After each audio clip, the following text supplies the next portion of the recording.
Hero கிடையாது. நீங்க வேலை செஞ்சீங்கன்னா உங்களுடைய குடும்பம் நமக்கு முக்கியம் கிடையாது, உங்களுக்கு எவ்வளவு பணம் இருக்கிறது முக்கியம் கிடையாது. வேலை செஞ்சீங்கன்னா தேஜஸ்வி சூர்யா மாதிரி 27 வயதுல ஒரு எம்பி ஆகலாம். நன்றாக வேலை செஞ்சீங்கன்னா வானதி சீனிவாசன் அக்கா மாதிரி 51 வயதிலே அகில இந்திய மகளிர் அணியின் தலைவராகலாம். நன்றாக வேலை செஞ்சீங்கன்னா அமித்ஷா மாதிரி 35 வருடத்துக்கு முன்பாக ஒரு பூத் ஏஜென்டாக இருந்த அமித்ஷா அவர்கள் இன்று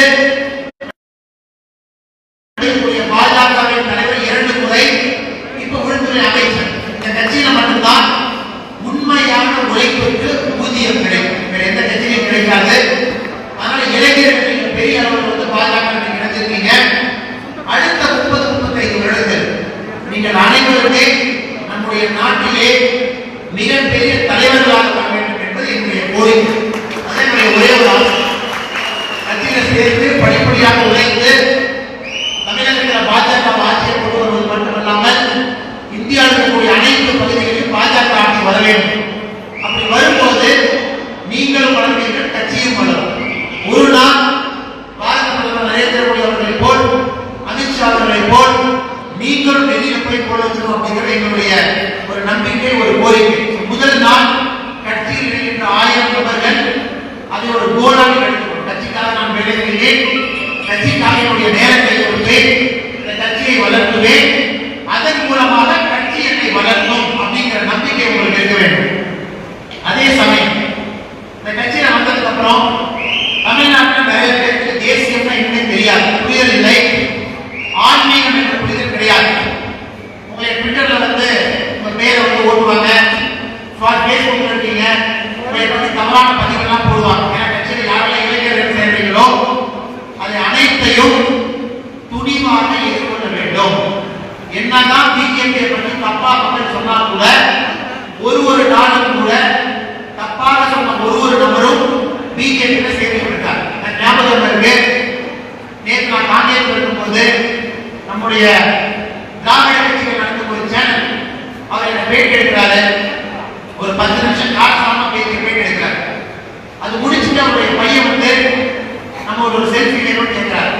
நான் கண்ணன் கேட்கிறேன், ஏன்னா நீங்க திராவிட கட்சிகள் சேனல் இருக்கீங்க, முக்கியமான ஒரு டிவி சேனல் இருக்கீங்க, இந்த மாதிரி உள்டா கேள்வி கேட்கிறீங்களே. அவர் சொல்ல என்ன சார் பண்றது, வயிற்று குழப்பம், சம்பளம் கொடுக்குறாங்க, வழியிலான திராவிட கட்சி சேனல் இருக்கு. இப்ப எப்படி நீங்க பார்த்தா கூட திராவிட கட்சியில் இருக்கும் நண்பர்கள் எல்லாமே அவங்களுடைய சுயமரியாதையை வித்துட்டு வழி இல்லாம அந்த கட்சியில் இருக்காங்க. ஏன்னா சுயமரியாதை என்பது அறவே இல்லாத ஒரு கட்சி திராவிட முன்னேற்ற கழகம். காரணம் சொல்றேன், எதற்காக நான் சொல்றேன், இவர்கள் அனைவருமே தந்தை பெரியார் அவர்கள் சொன்ன கொள்கையில வரணும்னு சொல்றாங்க. தந்தை பெரியார் கொள்கையில் வரக்கூடிய கட்சி திராவிட முன்னேற்ற கழகம் சொல்லி, இதே பெரியார் அவர்கள் 1941 சேலத்தில் நடந்த திராவிட கழக மாநாட்டில் பேசுறாரு, வெள்ளையனே வெளியேற வேண்டாம், நம்ம நாட்டுக்கு சுதந்திரம் வேண்டாம், இங்கேயே இரு, ஏன்னா நீ சுதந்திரம் கொடுத்துட்டு போயிட்டீங்கன்னா நம்ம நாட்டுக்குள்ள ஒரு குண்டூசி தயாரிக்கின்ற தொழில்நுட்பம் கூட எங்களுக்கு கிடையாதுன்னு சொன்னாங்க. பெரியார் அவர்கள் 1941 சொன்னது. இன்னைக்கு உங்களுடைய திருப்பூர் மாநகரத்தை பார்த்தோம்னா உலக வரலாற்றில் ஒண்ணுமே இல்லாத ஒரு ஊரை, முதல் எல்லாருக்குமே பல்லடம் அப்படிங்கிற ஊர் மட்டும்தான் தெரியும், திருப்பூர்ங்கிற பேர் யாருக்குமே தெரியாது.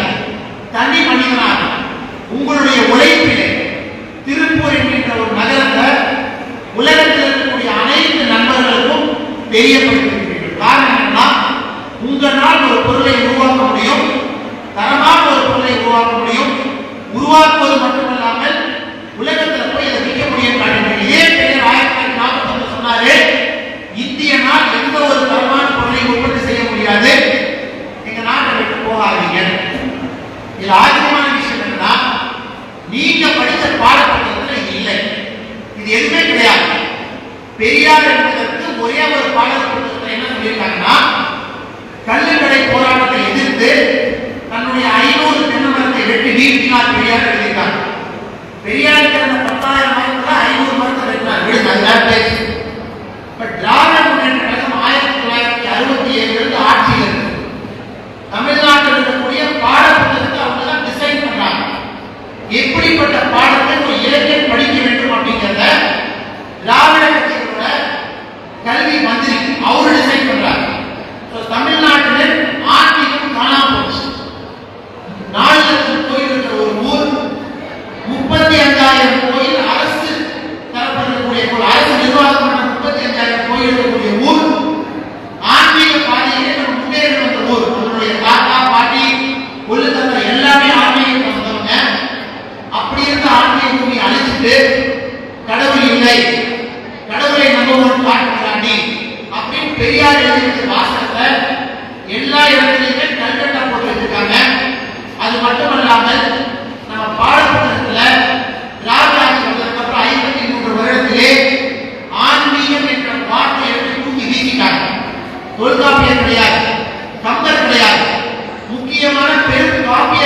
இதுதான் கருணாநிதி அவர்களின் திருக்குறள். இதை எல்லா பஸ்ஸுக்கு பின்னாடி, எல்லா பஸ் ஸ்டாண்ட்ல இருக்கக்கூடிய டாய்லெட்ல எல்லா இடத்துலயும் எழுதிருக்காங்கன்னா தமிழை வளர்த்தவர் கலைஞர் அப்படின்னு. இது 3000 வருடத்துக்கு மேலே இருக்கக்கூடிய ஒரு மொழி. முதல் சங்கம், இடை சங்கம், கடை சங்கம், 3 சங்கங்களையும் பார்த்த மொழி. உலகத்திலேயே மிக பழமையான மொழி. அப்படிப்பட்ட தமிழ் மொழியை திராவிட கட்சி தான் வளர்க்கணும்னு சொல்றது எவ்வளவு பெரிய முட்டாள்தனம், எவ்வளவு பெரிய அபத்தம். காரணம் ஆரம்பித்திருக்கக்கூடிய நம்ம நண்பர்கள் எல்லாருமே நீங்கள் அனைவருமே படித்த பாடப்புத்தகங்கள் திராவிட கட்சிகள் நமக்காக கொடுக்கப்பட்ட பாடப்புத்தகம், அதுதான் படிக்கணும்.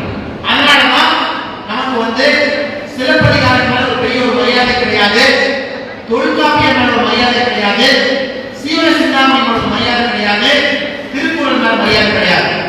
இது அனைத்தையுமே மரியாதை கொடுக்கக்கூடிய ஒரே ஒரு உட்பட்ட தலைவர் பாரத பிரதமர் நரேந்திர மோடி ஐயா.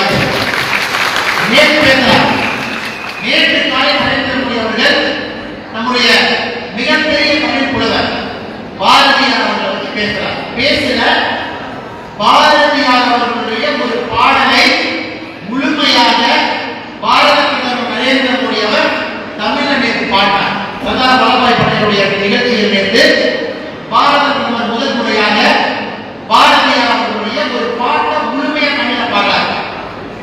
சவுத் தமிழ்நாட்டில் திருநெல்வேலியில முடிவெற்ற நண்பர் ஒருத்தர் அவருடைய கடையில் ஒரு நூலகத்தை வச்சிருக்காரு. பாரத பிரதமர் நரேந்திர மோடி அவர்கள் கூப்பிட்டு தமிழ்ல பேசுறார். வணக்கம், நல்லா இருக்கீங்களா, சாப்பிட்டீங்களா, எதற்காக நூலகம் வச்சீங்க, உங்களை பெருமையா பார்த்தீங்க. பாருங்க, ஒரு முடித்திருக்கும் நண்பரையும் சமமாக மதித்து அவரிடம் உரையாடல் செய்து அவருடைய சாதனையை உலக மக்களுக்கு எடுத்து செல்லும் கட்சி பாஜக. பாஜக சித்தாந்தம், இந்த கட்சியில் யாரும் மேலே கிடையாது, யாரும் மேலே கிடையாது, அனைவரும் சமம். அப்படிப்பட்ட சித்தாந்தத்தில் வந்த பாரத பிரதமர் நரேந்திர மோடி அவர்கள் தேடி பேசுறார், தேடி பிடிக்கிறார். ஐநா சபைக்கு போறாரு. கணியன் பூங்கொன்றனார் அவருடைய யாருக்குரிய யாரும் கேள்வி பேசுறார். கம்பராமாயணத்தை பற்றி பேசுறார். பாடலுக்கு போய் நம்மளுடைய ராணுவ வீரர்கள்ட்ட திருக்குறள் ஒரு முறை கிடையாது, 5 முறை திருக்குறளை மேற்கோள் காட்டி வைத்திருக்கார். இது நம்மளுடைய சாதனை, பாஜகவின் நரேந்திர மோடி அவருடைய சாதனை.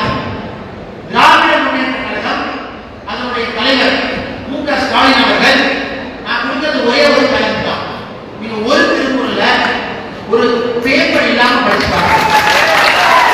எங்களுடைய தலைவர் நரேந்திர மோடி அவர்கள் குஜராத்திலிருந்து பிழை இல்லாமல் கஷ்டப்பட்டு தமிழை கற்றுக்கணும்னு ஒரு முழுமையான பாரதியார் பாடல் அவர் பார்த்தாரு. ஒருவரிடம் பேசும்போது தமிழை பேச நினைக்கிறாரு. வேற எந்த மாநிலத்திலும் அவர் இந்த கௌரவம் கொடுத்தது கிடையாது, தமிழுக்கு மட்டும்தான் கொடுக்கிறாரு. ஏன்னா பாரத பிரதமரே ஒத்துக்கிறாரு, தமிழ் என்பது சமஸ்கிருதத்தின் தலைமையான மொழி. நீங்க பண்ண சாதனை என்ன?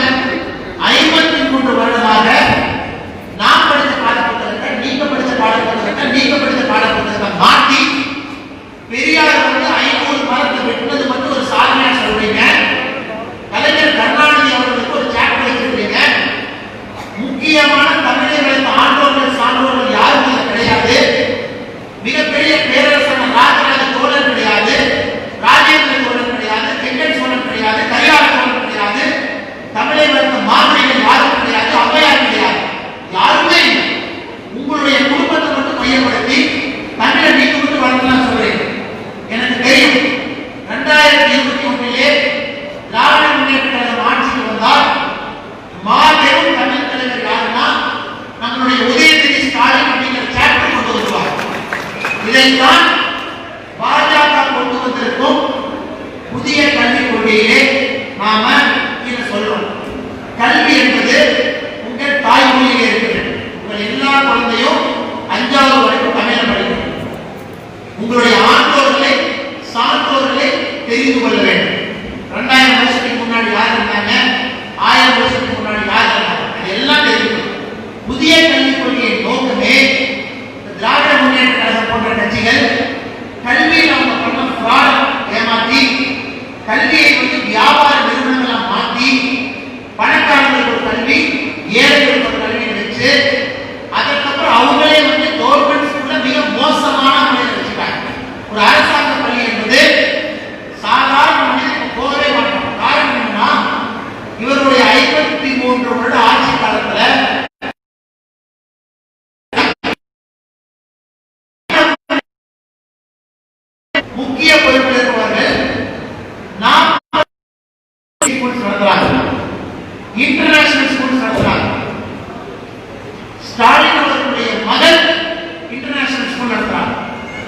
இவங்க எல்லாம் இவங்களுடைய ஸ்கூலுக்கு வந்து ஆட்கள் வர வேண்டும் என்பதற்காக கவர்மெண்ட் ஸ்கூலை ஒழிச்சுட்டு மிக மோசமான உள்கட்டமைப்பு வசதிகளை ஏற்படுத்திட்டு அவங்களே வந்து முதலை கல்வி படிக்கிறாங்க.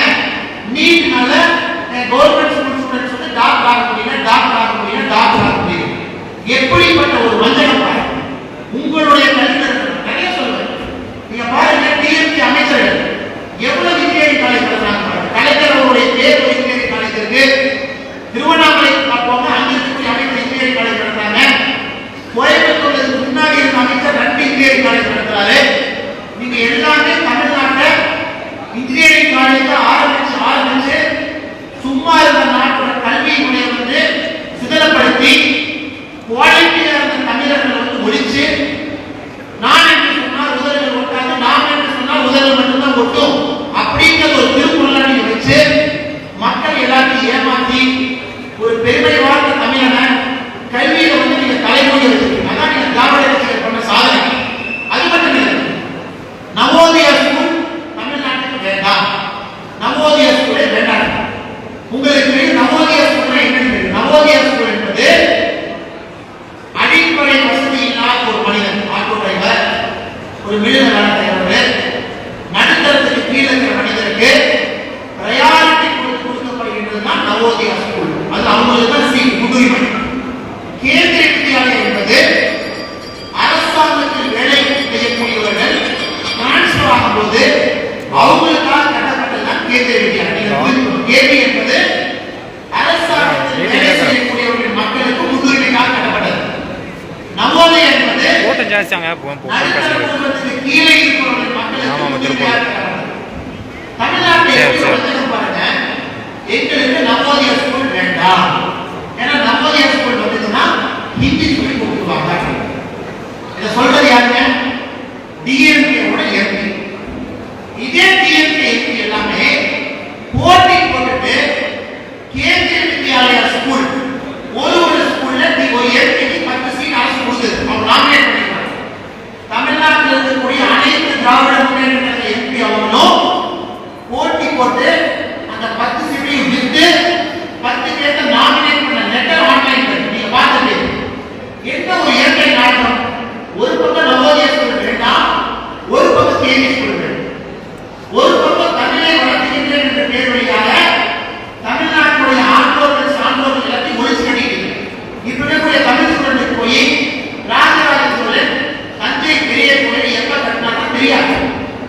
ராஜேந்திர சோழன் அவர்கள் எங்கேயெல்லாம் போய் படையெடுத்து வந்தாங்க தெரியாது. ஆனா இவங்க தான் சொல்றாங்க சோழர்கள் வந்து இமயமலை போனாங்க, இமயமலை கட்டி ஆண்டாங்க பெருமை பேசுறாங்க. பாடல் புத்தகத்தில் வைக்க வேண்டும் அல்லவா? தமிழ்நாட்டில் நாயன்மார்களை பற்றி சொல்லணும் இல்லைங்களா? ஆர்வலை பற்றி சொல்லணும் இல்லையா? 4 லட்சம் கோயிலுக்கு என்ன பண்ணிருக்கீங்க? நீங்க புரிஞ்சுக்கணும், இவர்கள் பண்ணுவது எல்லாமே இயற்கை நாடகம். இது அனைத்துமே சுத்த போய். அதைத்தான் இந்த மாதிரி கூட்டம் மூலமாக அனைத்து மக்களுக்கும் நாம் எடுத்து சொல்லிட்டு இருக்கோம். தமிழகம் மறுபடியும் ஆன்மீக பாதையிலே செல்ல வேண்டும்.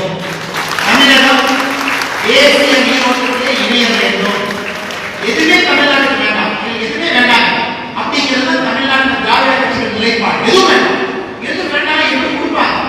எப்படி கொடுப்பாங்க?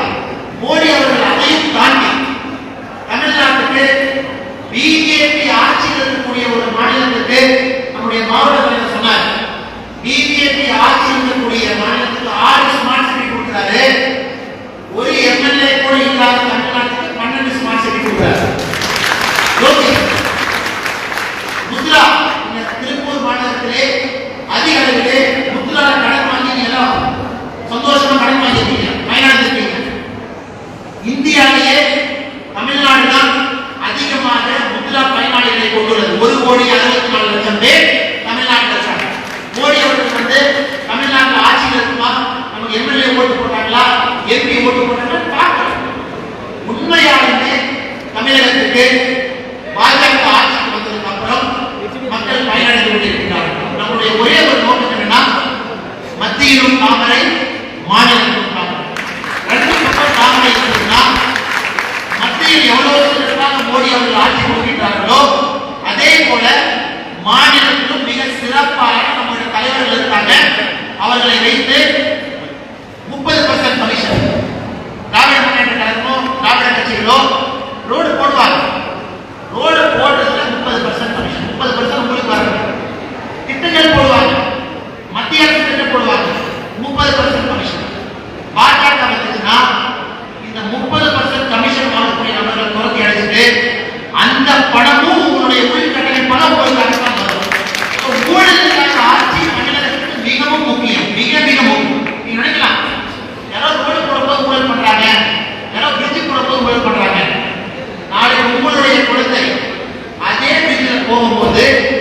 இடிந்து விழுவதற்கான வாய்ப்பு மிக அதிகமாக இருக்கிறது. உங்களுக்கு எனக்கு தெரியாது, யாருக்கோ வர கஷ்டம் 5 வருடம் கழித்து நமக்கு வரும். ஸோ ஊழல் இல்லாத சமுதாயம் என்பது அடிப்படை, அதை காம்ப்ரமைஸே பண்ணாதீங்க. ஊழல் இல்லாத சமுதாயம் மட்டும்தான் முன்னேற்ற பாதையில் செல்கின்ற சமுதாயம். ஊழல் எனக்கு பிரச்சனை இல்லை, எங்கே மினிஸ்டர் காசு வாங்குறாங்க, எம்எல்ஏ காசு வாங்குறான்னு பார்க்காதீங்க. அவர்கள் வாங்குகின்ற காசு ஒரு நாள் அவர்கள் போடுகின்ற மோசமான கட்டணம் இடிந்து நம்ம தலைமையில தான் விழுது. ஸோ ஊழலற்ற சமுதாயம் என்பது பாஜகவின் நிலைப்பாடு. ஆன்மீகம் என்பது உங்களுக்கு தெரியாம இருக்கலாம், நீங்க சில பேர் கோயிலுக்கு போயிருக்கலாம், சில பேர் கோயிலுக்கு போகாம இருக்கலாம். நீங்கள் சில பேர் பிறந்திருப்பதற்கு காரணம் கூட சில கோயில் தான். உங்களுடைய பாட்டி, உங்களுடைய அம்மா, உங்களுடைய மூதாட்டிகள் எல்லாமே இறை பயணத்துல, ஆன்மீக பயணத்துல கோயிலா போனாங்க, விரதம் இருந்தாங்க, ஆண்டவனை வேண்டிட்டு இருந்தாங்க. அதனுடைய புண்ணியம், அதனுடைய பேரருள் நாம நல்லா இருக்கும். இதே பயன் நம்மளுடைய சந்ததிகளுக்கு போக வேண்டும், நம்மளுடைய பேர குழந்தைகளுக்கு, நம்மளுடைய பொண்ணு பேட்டிகளுக்கு போகணும்னா இந்த இறையாண்மை என்பது தமிழகத்தில் அழிந்துவிடக் கூடாது. தமிழகத்தில் இறையாண்மை என்பது அழிந்து கொண்டிருக்கிறது. ஏன்னா அரசாங்கம் சப்போர்ட் பண்றது கிடையாது. கோவில் என்பது அரசாங்க அதிகாரிகள் கொள்ளையடிக்கும் ஸ்தலமாக கட்சியில் இருக்கக்கூடிய பொறுப்பாளர்கள் கோயிலில் போய் பொறுப்பு வாங்கறதுக்காக தான் தமிழ்நாட்டில் கோயில் இருக்கு. 35,000 கோயில் அதற்காகத்தான் வைத்திருக்கிறாங்க. பிஜேபி வரும்போது 4 லட்சம் கோயிலை எடுத்து கும்பாபிஷேகம் செய்து இறையாண்மையை திரும்ப கொண்டு வந்து கோயிலை சுற்றி இருக்கக்கூடிய குளங்களை சுத்தப்படுத்தி குளங்களை ஒரு ஆதாரமாக வைத்து அங்கு இருக்கக்கூடிய பகுதிகளில் நீர் மேலாண்மை, அதனாலதான் முன்னோர்கள் கோயில் கட்டாங்க. கோயில் என்பது அந்த பகுதியில் இருக்கக்கூடிய நீர் மேலாண்மை காப்பாது. அதனாலதான் எல்லா கோயிலுக்கும் குளம். இப்ப முக்கியமான கோயிலை தவிர எந்த கோயிலை சுற்றி எந்த குளம் கிடையாது. காரணம் என்னன்னா அதை எப்பவோ சுரண்டி அதை பிளாட் போட்டு வித்துட்டாங்க. அதனாலதான் பாத்தீங்கன்னா எல்லா கோயிலை சுற்றியும் கமர்ஷியல் பில்டிங் இருக்கு, கஷ்டப்பட்டு உள்ள போறோம். அதனால நிச்சயமாக ஆன்மீகம் திரும்ப தமிழகத்தில் வர வேண்டும். அதை கொண்டு வரக்கூடிய ஒரே கட்சி பாஜக மட்டும்தான், எந்த கட்சினாலும் முடியாது. அதற்காக பாஜக வாய்ப்பு. இளைஞர்கள் யாருக்கு வந்திருக்கீங்களோ உங்களுடைய அரசியல் பயணத்தில் உங்களை நிறைய பேர் திட்டுவாங்க. உங்களை திட்டம் போது நீங்க என்ன பண்ணணும்? ஸ்மைல் பண்ணணும். உங்களை அதிகமாக திட்டும் போது இன்னும் நல்லா சிரிக்கணும். மிக அதிகமாக திட்டும் போது வாய்ப்பு சிரிக்க வேண்டும். தமிழகத்தில் பாஜக அப்படிங்கிறது ஏன் இவ்வளவு பேர் பாஜக விட்டுட்டாங்க? பர்சனலா என்னை பார்த்தீங்கன்னா எனக்கு ஒரு நாளைக்கு எனக்கு வரக்கூடிய மெசேஜ் மட்டும் ஒரு 40-50 திராவிட முன்னேற்ற கழகமாக எனக்கு திட்டுவாங்க. தகாத வார்த்தையிலே என்னுடைய வாட்ஸ்அப் இருக்கட்டும், என்னுடைய ஒன்றும் கிடையாது. அவருக்கு பயம், பாஜகவின் மீது பயம். நான் எப்பவுமே சொல்லுவேன், நல்ல ஒரு அப்பா அம்மாவுக்கு பிறந்தவர், நல்ல ஒரு தந்தை தாய்க்கு பிறந்தவன் தமிழ் மொழியில எவ்வளவு சிறப்பா பேசணும்னு தெரியும். நல்ல ஒரு அப்பா அம்மாவுக்கு பிறக்காதவர் மட்டும்தான் தமிழ் மொழியை தகாத வார்த்தையை யூஸ் பண்ணி அன்றாட பேசுறார். அதனால திராவிட முன்னேற்ற கழகத்தினுடைய உடற்பிறப்புகள் நான் சொல்லிக் கொள்வது ஒரே ஒரு விஷயம், நீங்க எங்களுடைய பாஜகவை, எங்களுடைய பாஜக நண்பர்கள் நீங்க திட்டுறீங்கன்னா உங்களுக்கு அப்பா அம்மா பேர் இல்லை, உங்களுக்கு இன்ஸ்டியூட் இல்லை என்பது மட்டும்தான்.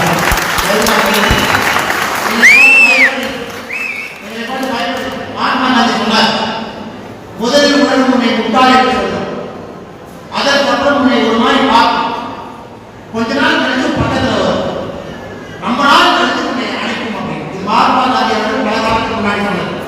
ஸோ பாஜகவை 1980 முட்டாள்னு சொன்னாங்க. இந்த கட்சி தமிழ்நாட்டில் வருமா? அகில இந்திய அளவிலே உங்களுக்கு 2 எம்பி தான் இருக்கு, 2 எம்பி தான் உங்களுக்கு. வாஜ்பாய் ஒருத்தர், அத்வானி ஒருத்தர் முட்டாள்னு சொன்னாங்க. 1998 13 மாசம் நாம் ஆட்சியில் இருந்தோம் வாஜ்பாயோட தலைமையில். அப்ப கிட்ட வந்து ஒரு மாதிரி கோபம் பார்த்தோம், இப்படி வந்தாங்க, காங்கிரஸ் உடைச்சாங்க. ஆட்சி கவிழ்ந்து 5 வருடம் வாஜ்பாய் அவர்கள் இருக்கும்போது கிட்ட வந்து பார்த்தாங்க. 2014 முதல் முறையாக தனி மெஜாரிட்டியில் வரும்போது இன்னும் கிட்ட வந்தாங்க. 2019 303 சீட்டு வாங்கும்போது நம்மளை ஆரம்பிச்சாங்க. இது காந்தி அவர்கள் சொன்னது அனைத்து விஷயத்துக்கும் அதே மாதிரி தான் திட்டுறாங்க, கோபமா பார்க்குறாங்க, பக்கத்தில் வர்றாங்க. நம்மளே 2021 இருந்து 26 வரை அழைச்சிருவாங்க. 2026 என்பது பாஜக முதலமைச்சர் உட்காரக்கூடிய தருணம். எந்த ஒரு மாற்றம் கிடையாது. என்னை பொறுத்தவரை 2024 என்பது எழுதி வச்சுக்கலாம். திருப்பூர் என்பது திருப்பூர் எம்பி பாஜகவின் எம்பியாக மட்டும்தான் இருக்கு. காரணம் என்னன்னா நம்மளுடைய கொள்கை திருப்பூர் என்பது உலக அளவிலே பேசப்பட வேண்டும்.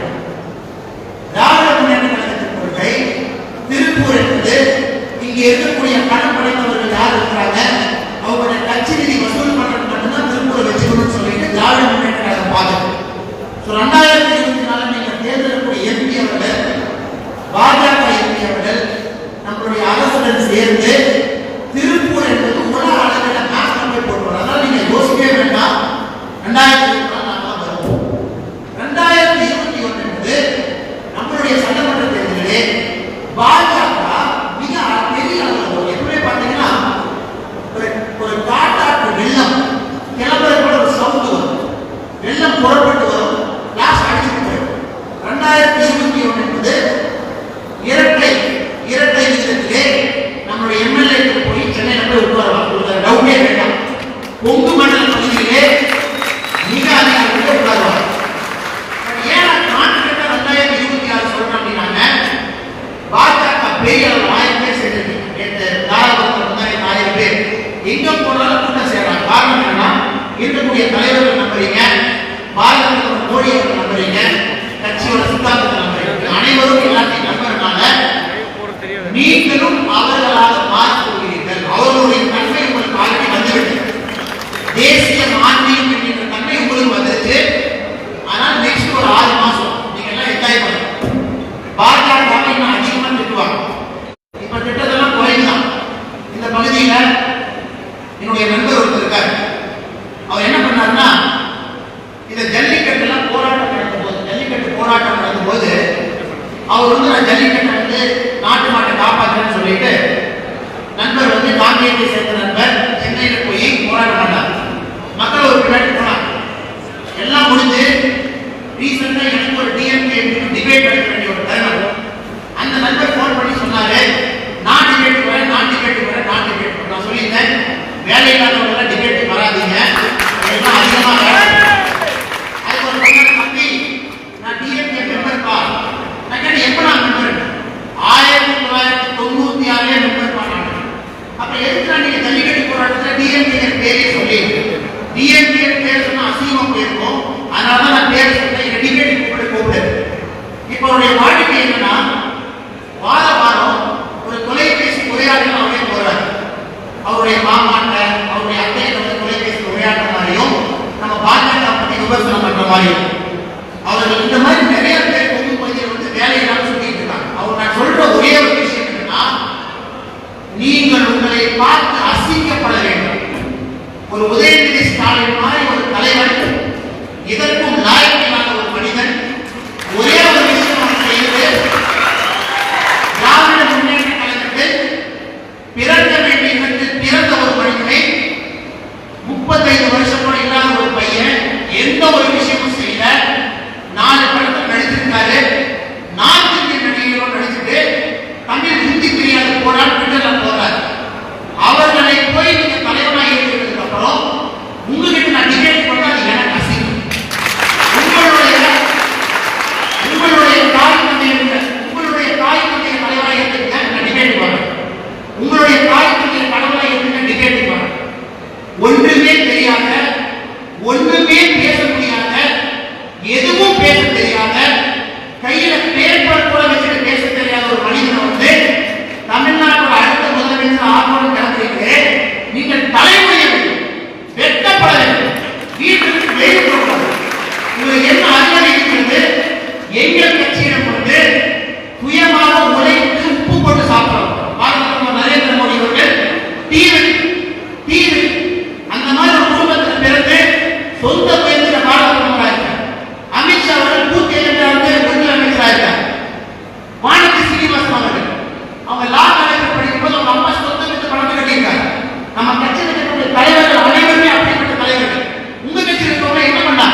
உப்பு போட்டு சாப்பிட்டா டிபேட் கூப்பிடக்கூடாது. நேற்று நான் சன் நியூஸ்ல பார்த்தேன். அண்ணாமலை மறுபடியும் டிபேட் வர எப்பவுமே தயார். நீங்க டிபேட்டுக்கு தகுதியான தலைவரை கொண்டிருக்கோம். நீங்க தகுதியான தலைவர் எல்லாமே குப்பையில போட்டு வச்சிருக்கீங்க. நீங்க பாருங்க, பட்டியல் எடுத்தவர் சமூக நீதி பேசுறீங்க. உங்களுடைய திராவிட முன்னேற்ற கழகத்துல ஒரே ஒரு தலைவர் மாவட்ட செயலாளர் பட்டியல் அணையிலிருந்து வந்திருக்காரான்னு சொல்லுங்க. எங்களுடைய மாநில தலைவர் பட்டியல் அணையிலிருந்து வந்திருக்காங்க. நாங்கள் பட்டியல் அணையிலிருந்து ஒருவரை குடியரசுத் தலைவராக அழகு பார்த்திருக்கிறோம். வேறு மதத்தில் பிறந்த ஏபிஜே அப்துல் கலாம் ஐயா அவர்களை குடியரசுத் தலைவராக நாம் ஆக்கும்போது 2 பேர் மட்டும்தான் அப்போஸ் பண்ணீங்க. 2 பேர்ல எதிர்த்தீங்க. எதிர்த்து அந்த 2 பேர் யார்? திராவிட முன்னேற்ற கழகம், காங்கிரஸ். காங்கிரஸ் எதிர்த்தீங்கன்னா உங்க வீட்டுல போய் ஒரு பாத்திரம் இருக்கும், அதுக்காக எதிர்த்தீங்க. திராவிட முன்னேற்ற கழகத்தை எதிர்த்தீங்க. இந்த மாதிரி சமுதாயத்தில் தனித்தன்மை படைத்த ஒரு மனிதன் தேசியவாதியாக இருக்கின்றான் என்று எதிர்த்தீங்க. நாங்கள் அளவு பார்த்தோம். என்ன நீங்க பேசுறீங்க? மதத்துக்கு எதிரான கட்சி, முஸ்லீம் மதத்துக்கு எதிரான கட்சி சொல்றீங்க. ட்ரிபிள் தலாக், தலாக் தலாக் தலாக், முத்தலை தலாக் நீக்கினது யாரு? 75 வருஷமா நீக்கிறது ஒரு பிராணியம். நான் வந்ததுக்கு அப்புறம் நீக்கினதுக்கு அப்புறம் தான் ஒரு முஸ்லீம் சகோதரின் முகத்திலே முதலாக ஒரு அமைதி, ஒரு புன்னகை வந்திருக்கிறது. நீங்க பாருங்க, என்னதான் நீங்க பேசுறீங்க. நம்மளுடைய ஆட்சியில மைனாரிட்டி நம்ம பார்க்கிற மாதிரி யாருமே பார்க்கணும். எங்கேயாவது மதக்கலவரம் நடக்குதா? மதக்கலவரம் நடக்கிறது விடுறோமா? காஷ்மீர்ல வந்து நீங்க தொட்டீங்கன்னா வெடிச்சிடும் அப்படிலாம் சொல்றீங்க. ஏதாச்சும் ஆச்சா? 370 ஒரு வருஷம் ஆகும். ஏதாச்சும் ஆச்சா? ஒண்ணுமே நடக்கல. இப்போ உடைய கோபத்தை யாருக்காக காட்டுறீங்க? எங்களுடைய பாஜகவின் தொண்டர்கள் மீது கோபத்தை காட்டுறீங்க. எவ்வளவு பெரிய அநியாயம்! இத்தனை காலமாக அங்கிருக்கக்கூடிய மிலிட்டன்ஸ், தீவிரவாதிகள் அவங்களுடைய கோபத்தை வந்து பாதுகாப்பு துறைகளை மாட்டாங்க. எவ்வளவு வெட்டக்கேடு! ஆயுதம் இல்லாமல் நாட்டு பணி செய்யக்கூடிய பாஜக தொண்டர்கள் 2 பேர் சுட்டுக் கொண்டிருக்கீங்க. காஷ்மீர் எவ்வளவு பெரிய கலாச்சார சீரழிவு! ஒரு மிலிட்டரி, ஒரு தீவிரவாத தைரியம் இருந்தா துப்பாக்கி இருக்கக்கூடிய நபரோட சண்டை போடணும். அதுதான் வார்த்தை டாக்டிக். நானும் படிச்சிருக்கேன், நானும் துப்பாக்கி எடுத்திருக்கேன், நானும் என்கவுண்டர் பண்ணிருக்கேன். முதல் விஷயம் சரியாக போட்டி வரும். எதுவுமே அறியாத 2 அப்பாவி சுட்டுக் கொண்டிருக்கீங்க. அது ஒரு விஷயம். அதை வந்து பெருமையா ஏன்னா காஷ்மீருக்கு தெரியும். நெக்ஸ்ட் எலெக்ஷன் நடக்கும்போது லடாக்ல பாஜக பெரிய ஒரு ஓட்டு போட்டு லடாக் எலெக்ஷன் ஜெயிச்சிடும். எப்ப காஷ்மீர் ஜம்மு பகுதியில் எலெக்ஷன் நடக்குதோ அதுவும் பாஜகவின் வசம் வரும். எந்தவித மாற்றமும் கிடையாது. அப்படி இருக்கும்போது கொஞ்சம் கூட மான மரியாதை இல்லாதவர்கள் எங்களின் தொண்டர்கள் மீது கைவிடும். இதற்கு வந்து நிச்சயமாக பாரத பிரதமர் அவருக்கே உரித்தான முறையில பதிலடி விரைவில் கொடுப்பார். அதை பற்றி யாருக்கு யாரெல்லாம் நீங்க தேசிய நீரோட்ட பயணத்தில் எழுதிட்டீங்களோ உங்களை இருகரம் கொடுத்து பாஜக மன மகிழ்வோடு பெருமையாக மகிழ்ச்சியாக உங்களை சேர்த்துக் கொள்கிறது. ஏன்னா இன்று நீங்கள் ஒரு அடையாளம் எடுத்துக்கீங்க. பாஜகவின் தொண்டன் என்பது எனக்கு ஒரு பெருமை, உங்களுக்கு ஒரு பெருமை. எந்த ஒரு மதத்தையும் சாராமல், எந்த ஒரு குடும்பத்தையும் அடைந்துள்ளாக இல்லாமல் தேசிய ஆன்மீகம் இரண்டையும் வைத்து நம்மளுடைய பெருமையை பேட்டராக போட்டுக்கிறோம். யாரெல்லாம் வந்திருக்கீங்களோ நீங்கள் உங்களுடைய குடும்பத்தில் நாளைக்கு உங்களை வித்தியாசமா பார்ப்போம். நீங்க தனித்தன்மையான ஒரு ஆள். தேசியத்துக்காக வந்திருக்கீங்க. உங்களுடைய கட்சி பணி சிறக்கட்டும். இந்த விழாவை மிக சிறப்பாக ஏற்பாடு செய்த காளேஸ்வரா நம்முடைய அண்ணன் அவர்கள், மாவட்ட தலைவர் செந்தில்வேல் அண்ணன் அவர்கள், நம்முடைய முக்கியமான நிர்வாகிகள், இளைஞரணி தலைவர், மகளிரணி தலைவர், இருக்கக்கூடிய செயற்குழு பொதுக்குழு உறுப்பினர் இந்த நிகழ்ச்சிக்கு வந்து